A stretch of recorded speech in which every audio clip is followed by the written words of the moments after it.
A와 B라는 선택지가 있을 경우 하나를 선택하면 다른 하나를 못한다고 생각하지만 사실은 긴 커리어를 놓고 보면 A를 먼저 할까 B를 먼저 할까? 지금 꼭 할 수밖에 없는 일이 무엇일까?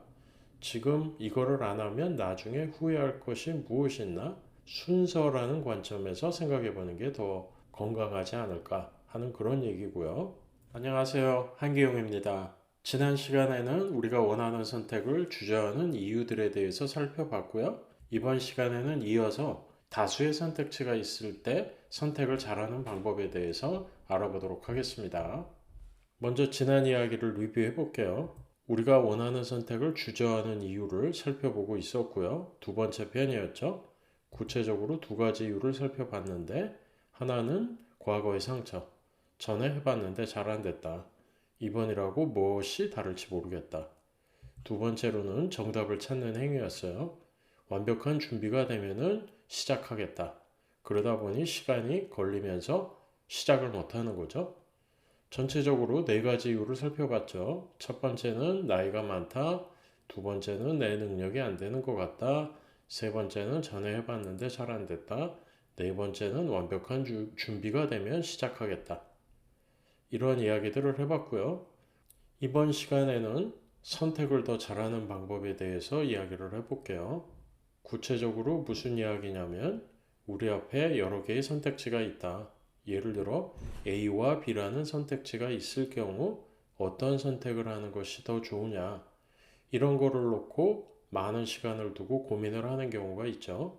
보통은 여기 그림처럼 표를 만들어서 A와 B의 장단점을 적은 다음에 어떤 선택을 지금 하는 것이 좋은가 고민을 하게 되는데 이런 관점에서 여러분들이 좀 생각해 봤으면 하는 거는 이 선택지가 많다는 게 결코 좋은 게 아니라는 거예요. 그러니까 첫 번째로 생각해 볼 방법은 선택지를 줄여보는 거죠. 어떤 선택이 지금 좋지 않은 것인지 그거를 먼저 없애고 장단점을 따져보는 게 더 좋지 않을까 하는 생각이고요. 다음으로 남은 선택지를 놓고 어떻게 생각을 해서 선택을 하는 게 좋을까 두 가지 관점을 얘기해 볼 텐데 첫 번째는 지금 무엇을 안 하면 내가 나중에 후회할까 후회를 최소화하는 방식으로 선택을 해보는 거고요. 이거를 후회 최소화 프레임워크라고 부르고 뒤에서 조금 더 자세히 이야기를 해볼게요. 또 다른 관점은 원웨이 도어냐 투웨이 도어냐 라고 적었는데 무슨 얘기냐면 내가 원하는 선택이 분명히 있지만 이게 위험하거나 불확실하다고 생각이 된다면 그 선택을 조금 더 안전하게 만들어 볼 방법을 찾아보는 거예요. 이것도 뒤에서 더 설명을 해보도록 하겠습니다. 후에 최소화 프레임워크와 원웨이 도어냐 투웨이 도어냐 이야기를 하기 전에 다른 이야기를 하나 더 해보려고 하는데 뭐냐면 선택이라는 게 꼭 둘 중에 하나를 택하는 거냐 이분법처럼 생각할 필요가 없다는 거예요. 커리어를 길게 생각해 보면 우리 오래 살잖아요. 시간이 많기 때문에 내 앞에 A와 B라는 선택지가 있을 경우 둘 중에 하나를 선택하면 다른 거를 못한다 라고 보는 것보다는 긴 커리어를 놓고 봤을 때 어떤 거를 지금 먼저 하는 게 좋을까? 지금 최적으로 할 수 있는 일이 무엇일까? 순서를 생각해 보는 게 좋다는 거죠.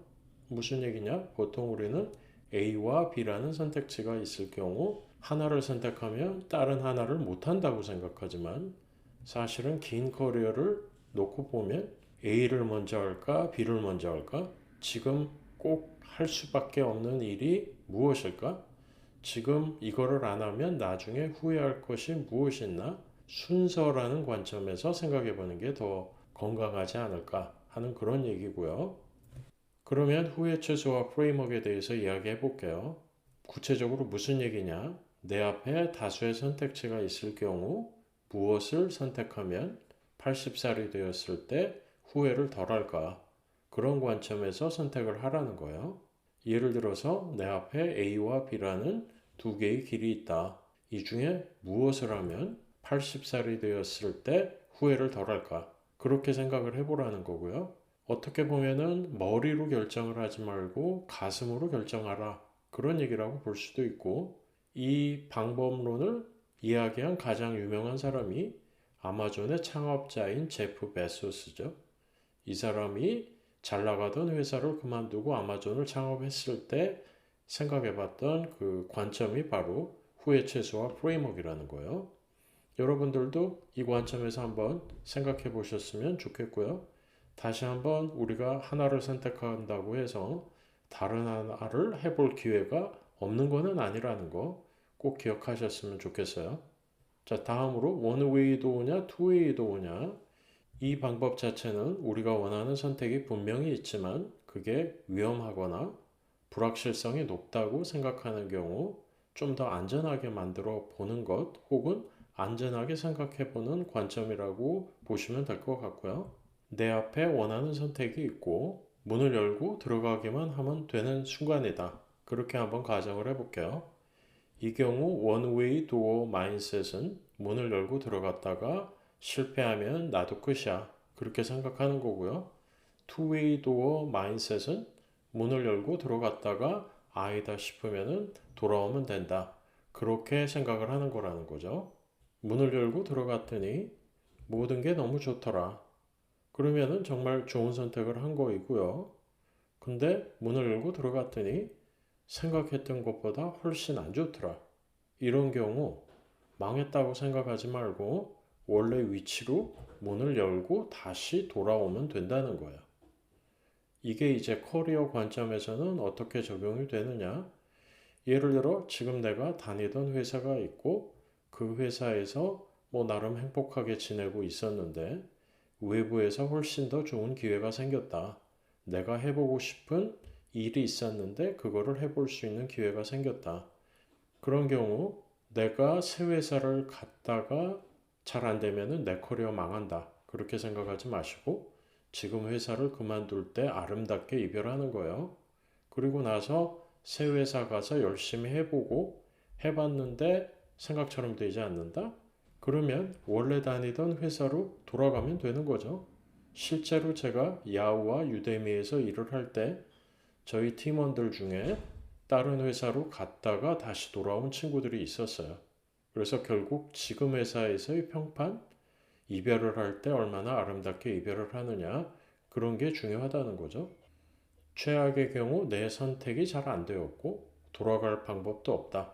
그런 경우라고 하더라도 커리어를 길게 보면은 내가 관심 있고 해보고 싶은 일을 해봤다는 것 자체가 나이가 들었을 때 후회를 최소화해 준단 말이에요.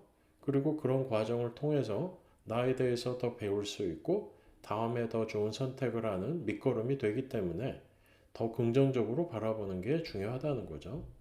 오늘은 커리어에서 다수의 선택지가 있을 때 어떤 생각으로 선택을 하는 게 좋을지 제 의견을 한번 공유해 봤습니다. 오늘 이야기가 도움이 되었기를 바라고요. 도움이 되었다면 좋아요 눌러주시고 구독 부탁드리겠습니다.